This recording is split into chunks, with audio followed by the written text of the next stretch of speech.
Assalamualaikum warahmatullahi wabarakatuh. Jumpa lagi dengan saya Marlina Mustika Ningsi dalam acara kita Bincang Santai bersama Fakultas Teknik Geologi Universitas Padjadjaran, yaitu FTG Mencerdaskan Masyarakat. Baiklah Sobat Geologi semuanya, kali ini kita akan ditemani kembali oleh narasumber kita, Prof. Nana, yang sudah bergabung bersama kita. Ya, Assalamualaikum, siap. Prof. Waalaikumsalam warahmatullahi wabarakatuh. Apa kabar nih? Salam sehat untuk semuanya. Mudah-mudahan semua sehat selalu ya, Prof ya. Siap, tetap semangat. Ya, betul. Nah, kita bakal ngobrol kalau kita sebelum-sebelumnya sudah ngobrol tentang geopark, tentang ilmu geologi, tentang dasar-dasar ilmu geologi ya. Mungkin sekarang kita mulai bergeser kepada aplikasi daripada ilmu geologi itu sendiri ya, Prof ya. Dan seperti yang kita tahu, ketika berbicara sebuah kawasan tidak lepas dari tentang geologinya, karakternya dan lain sebagainya. Nah, jika suatu kawasan akan dilakukan atau dikembangkan, tentu membutuhkan suatu penataan ruang ya, Prof ya. Jadi yang akan kita bahas adalah untuk tema kali ini ya, Prof ya, tentang peranan geologi dalam penataan ruang sebuah kawasan ya, Prof ya. Apakah di sini ada peran dari ilmu geologi dalam penataan ruang sebuah kawasan, dan sejauh mana ilmu geologi ini dapat membantu dalam penataan ruang tersebut ya, Prof ya. Baiklah, untuk pertanyaan saya yang pertama ya, Prof ya, secara filosofis bagaimana menempatkan geologi untuk sebuah perencanaan dalam kegiatan sebuah penataan ruang di sebuah kawasan, Prof? Ya, baik. Terima kasih. Ini pertanyaan yang sangat menarik sekali, baik untuk kita maupun untuk masyarakat pada umumnya. Sebelum saya memulai dengan menjawab pertanyaan tadi, barangkali saya ingin memperlihatkan sebuah slide yang menggambarkan bagaimana lingkup daripada ilmu geologi ini. Jadi geologi kita tahu adalah studi mengenai bumi dan fenomena yang terjadi di dalamnya. Geologi ini secara umum memang membahas mengenai material pembentuk bumi dan segala proses yang terjadi, baik dari dalam bumi yang kita kenal dalam ilmu geologi sebagai gaya endogen, maupun yang terjadi dari permukaan bumi, ya, di atas permukaan bumi yang kita kenal sebagai gaya eksogen. Jadi barangkali kalau kita melihat ilmu geologi, ya, kita akan lihat di slide berikutnya, kita akan melihat bahwa ilmu geologi itu adalah seperti dua sisi mata uang yang tidak dapat dipisahkan satu sisi dengan yang lainnya. Di satu sisi dia berupa sains, di sisi yang lain adalah berupa terapannya. Nah, inilah barangkali kita akan bahas pada kesempatan ini yang ditanyakan oleh Telina tadi tentang terapan. Di antaranya adalah aplikasi untuk kenyamanan masyarakat bertempat tinggal di suatu wilayah yang akan kita kenal barangkali di dalam penataan ruang, sehingga terjadi harmonisasi, atau dalam bahasa yang kita kenal awor itu ya harmonis atau sinkron begitu ya, antara lingkungan alaminya serta lingkungan binaan yang dibuat atau diatur oleh manusia. Nah, oleh karena itu barangkali disitulah kita akan mengenal yang disebut sebagai geologi lingkungan atau geologi tata lingkungan. Geologi tata lingkungan ini adalah merupakan sebuah media untuk penerapan informasi geologi melalui penataan ruang dalam rangka pengembangan wilayah yang tadi ditanyakan oleh Telina, dan pengelolaan lingkungan, yaitu memberikan informasi tentang karakteristik lingkungan geologi suatu wilayah, suatu lokasi berdasarkan keterbatasan dari aspek apa? Sumber daya geologinya sebagai faktor pendukung di satu sisi, dan aspek bencana geologinya sebagai faktor kendala atau pembatas. Selanjutnya hasil kajian geologi lingkungan inilah akan menggambarkan tingkat keleluasaan dari suatu wilayah untuk dikembangkan, apakah terbatas, apakah boleh dikembangkan, dan seterusnya. Seperti itu barangkali secara filosofisnya. Mungkin salah satu aplikasinya melalui geologi tata lingkungan atau geologi lingkungan. Kita tahu di masyarakat ya, kalau yang kita tahu tentang geologi, taunya cari minyak, cari batu ya, Prof ya, cari bahan bakar, cari mineral ya, Prof ya. Nah, ternyata ada ilmu aplikatif dari salah satu cabang ilmu geologi adalah geologi lingkungan, di mana geologi lingkungan ini mencari apa yang menjadi potensi ya Prof ya dari sebuah kawasan, apa yang harus dilakukan dan tidak dilakukan di situ. Mungkin dikaitkan dengan kerawanan dan lain sebagainya dari ilmu geologi. Nah, bisa nggak Prof diberikan contoh yang lebih konkret tentang bagaimana penerapan geologi tata lingkungan ini dalam pengembangan sebuah kawasan? Ya, baik, terima kasih. Ini saya langsung menyampaikan untuk contoh konkretnya.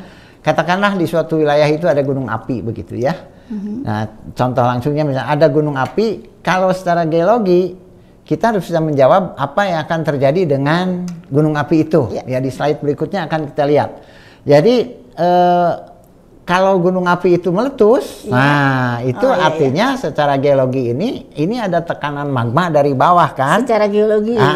Tekan bawah ke permukaan bumi, kemana saja wilayah itu wilayah daripada lapa atau piroklastik mengalir gitu ya jika terjadi letusan gunung api di sebuah kawasan gitu ya Prof ya. Ya, karena teorinya itu kan ada gas dan lain sebagainya, itu adalah melalui lubang kepunan di kawah gunung api itu. Itu yang disebut sebagai erupsi gunung api. Nah, implikasinya daripada erupsi itu ini adalah ada daerah yang terkena dampak yang merusak. Ya, nah di slide berikutnya akan kita lihat akan ada dampak yang merusak, maka secara geologi wilayah itu adalah yang kemudian tidak layak atau layak dijadikan pemukiman. Jadi dari hasil kejadian fenomena geologi di dalam penataan ruang nantinya akan ada wilayah yang layak untuk dikembangkan dan tidak layak untuk dikembangkan. Berarti kalau begitu ahli geologi akan memberi tanda dari setiap peta yang mereka lakukan, yang mereka buat, apakah di sini akan ada potensi atau tidak gitu ya Prof? Termasuk itu hanya contoh untuk gunung api, termasuk untuk longsor dan lain sebagainya, gempa bumi dan termasuk tsunami dan lain sebagainya. Jadi ada zonasinya nanti. Oh, begitu. Jadi di peta itu ada zonasi mana yang berbahaya, mana yang tidak, mana yang layak dikembangkan atau tidak. Misalnya di sini cocoknya bikin gedung lantai berapa atau di sini gitu berkaitan dengan itu. Seperti itu, tergantung dari berarti kalau begitu ada peta geologi yang dihasilkan oleh para geologis gitu ya Prof ya. Nah, apakah peta geologi yang dihasilkan ini adalah peta geologi yang biasa dibuat oleh para mahasiswa S1 kita pada saat tugas akhir? Nah, ini sama nggak? Biar sebagai informasi juga buat teman-teman sobat geologi semua nih Prof. Baik ya. Nah, di sini barangkali saya harus menjelaskan dulu bahwa pada dasarnya pertanyaan ini adalah pertanyaan yang sangat bagus. Peta yang dihasilkan oleh para mahasiswa itu adalah peta geologi sebagai informasi dasar. Nah, untuk mendapatkan yang tadi peta geologi lingkungan atau peta geologi untuk tata ruang, ya, maka diperlukan suatu tambahan yang disebut sebagai pemetaan tematik. Ya, jadi dasarnya memang peta geologi yang dibuat oleh para mahasiswa itu, tetapi ada tambahannya. Nah, di sini barangkali sebagai contoh ya, di dalam peta geologi lingkungan itu ada zonasi geologi untuk tata ruang. Misalnya, yang wilayah yang mempunyai potensi air tanah memberikan informasi tentang geohidrologi di suatu wilayah, itu akan ada wilayah yang dikonservasi sebagai resapan daripada air tanah di satu sisi, di sisi lain ada zonasi yang boleh dimanfaatkan untuk air tanah. Jadi zonasi pemanfaatan air tanah. Jadi ini kan menggambarkan, oh kalau begitu di sini boleh perusahaan-perusahaan air tanah, perusahaan-perusahaan air minum membuat pabriknya, pengemasannya. Sementara di sini tidak boleh, harus dijaga. Nah, jadi di dalam peta yang dihasilkan oleh para mahasiswa, kemudian ditambah temanya, misalnya untuk geohidrologi, akan keluarlah peta zonasi geologi tata ruang. Jadi zonasinya seperti itu. Dan itu sesuai dengan temanya. Jika itu tentang hidrogeologi, hidrogeologi. Jika itu tentang vulkanik, ya vulkanik itu. Seperti tadi itu ya Prof ya. Nah, dan nantinya hal ini akan menjadi arahan dalam pemanfaatan tata ruang ya Prof ya. Betul. Nah, kalau begitu berarti kan bisa dipahami karakteristik dari permukaan dan bawah bumi ya Prof ya, dari ilmu geologi ini. Kalau sekarang kita lihat di media sosial ya Prof ya, atau di sebuah kawasan misalnya ya, para geologi sudah memberikan peringatan ataupun menghasilkan sebuah peta tematik turunan yang menjelaskan bahwa kawasan ini rawan longsor. Tetapi ya seperti kita tahu ya, banyak yang dalam tanda kutip mengabaikan hal tersebut ya Prof ya. Nah ini bagaimana hal ini terjadi Prof, menanggapi hal ini terjadi? Baik, jadi memang yang pertama yang ingin saya sampaikan bahwa masyarakat itu memang belum terbiasa untuk membaca peta geologi lingkungan. Yang kedua barangkali juga bahwa peta geologi lingkungan ini belum disebar meratakan kepada masyarakat, belum ada sosialisasi yang masif seperti itu. Tapi pada dasarnya itu karena memang dua hal, karena belum paham itu ya. Bahkan saya kira tidak hanya masyarakat, tapi juga para pelaku usaha. Dalam hal ini seperti di slide saya memberikan gambaran. Para pengusaha perumahan mewah itu banyak memanfaatkan lahan itu di lereng tertentu yang terjal. Ya. Kalau kita lihat jalan-jalan ke Dago atas. Oh ya, banyak sekali. Sekitar view-nya memang bagus, tapi kadang-kadang cukup mengerikan ya, Prof ya. Sekitar cekungan Bandung itu saya kira sangat luar biasa. Kenapa tadi disebutkan sama Teh Lina view-nya bagus? Memang karena itu yang dijual. Yang dijual adalah view-nya, udaranya bersih, view-nya. Tapi untuk tingkat keselamatan, bismillahi gitu. Nah, ini barangkali. Tapi mereka lupa, barangkali baik pembeli maupun pengusahanya ini jelas hanya memikirkan satu sisi aspek ekonominya saja dalam kalkulasi bisnis. Mereka barangkali belum memperhatikan resiko lingkungannya, resiko lingkungan bagi penghuninya maupun bagi sekitarnya. Katakanlah kalau di suatu wilayah tadi disebutkan ada perubahan tata guna lahan dari ladang pertanian menjadi perumahan mewah dan kafe serta wisata, maka apakah itu wilayah resapannya akan berkurang atau tidak? Akibat dari berkurangnya wilayah resapan, maka mungkin saja di wilayah yang lain akan terjadi banjir. Nah, ini yang belum dikalkulasi baik oleh para pengusaha, oleh pemerintah daerah sekalipun saya kira. Nah, ini yang perlu barangkali kita tiada henti-hentinya untuk melalui bincang santai ini kan salah satu di antaranya. Salah satu di antaranya kita memberikan edukasi ya Prof ya, secara masyarakat. Santai ya Prof ya. Edukasi untuk biar masyarakat juga tahu dan paham tentang apa namanya peran geologi dari setiap. Nah, di slide ini saya kira lebih jelas Teh. Coba lihat nih akibatnya daripada hal ini. Nah, ini akibatnya ya. Sudah barang tentu proses pematangan lahan, penyiapan lahan akan merubah kontur. Bagian atas itu akan mempercepat erosi di hulu. Air sungainya menjadi tidak jernih. Akibat dari hulu air hujan tidak mampu masuk meresap ke dalam tanah. Yang kita sebut biasanya infiltrasi itu. Dan kemudian perubahan ini akan menyebabkan limpasan atau biasa dalam ilmu geologi disebut run-off lebih besar. Dan inilah yang terjadi. Ya, mengapa inilah yang terjadi? Di slide berikutnya kita akan lihat faktor geologi dan geomorfologi itu tidak menjadi pertimbangan atau belum menjadi pertimbangan di dalam tata ruang. Sehingga keputusan untuk memberikan izin pemanfaatan lahan di wilayah resapan dampaknya akan ditanggung oleh wilayah lain itu yang saya tadi sampaikan itu. Nah, pertanyaannya kan tidak hanya untuk wilayah itu. Tapi berkaitan dengan wilayah lain. Karena sebelumnya kita sudah pernah ngobrol ya Prof ya, kalau dalam ilmu geologi itu satu wilayah akan berkaitan dengan wilayah yang lainnya gitu ya Prof. Saya kira begitu. Dan yang Prof tadi bicarakan tentang fenomena di mana belum adanya penataan ruang yang apa namanya berdasarkan hasil kajian geologi yang banyak belum tidak sesuai ya Prof ya. Apakah itu sekarang kan sering terjadi juga baik di Kota Bandung ataupun di kota-kota lainnya. Nah, apakah kita akan sedikit beralih karena tadi sudah ngobrol tentang tata ruang dan pengembangan wilayah kota di Bandung dan sekitarnya. Apakah rencana tata ruang itu sendiri ya Prof yang menurut Prof sekarang lihat, apakah di Kota Bandung ataupun beberapa kota di sekitaran Bandung, apakah sudah sesuai dengan kondisi geologi kita dalam pengembangan tata ruang kita, Prof? Saya kira tidak sepenuhnya sesuai. Ada yang sesuai, ada yang tidak. Saya kira memang itu hal yang wajar, tetapi yang ingin saya sampaikan adalah bahwa kita memang harus tetap mengedukasi masyarakat bahwa pentingnya peta geologi lingkungan ini untuk masyarakat. Nah, tuntutan terhadap peta geologi itu memang semakin banyak, tidak hanya untuk kepentingan tadi yang disampaikan oleh Teh Lina, taunya cuma untuk batu bara, untuk emas dan sebagainya, migas, panas bumi, ya. Tapi justru untuk tata ruang.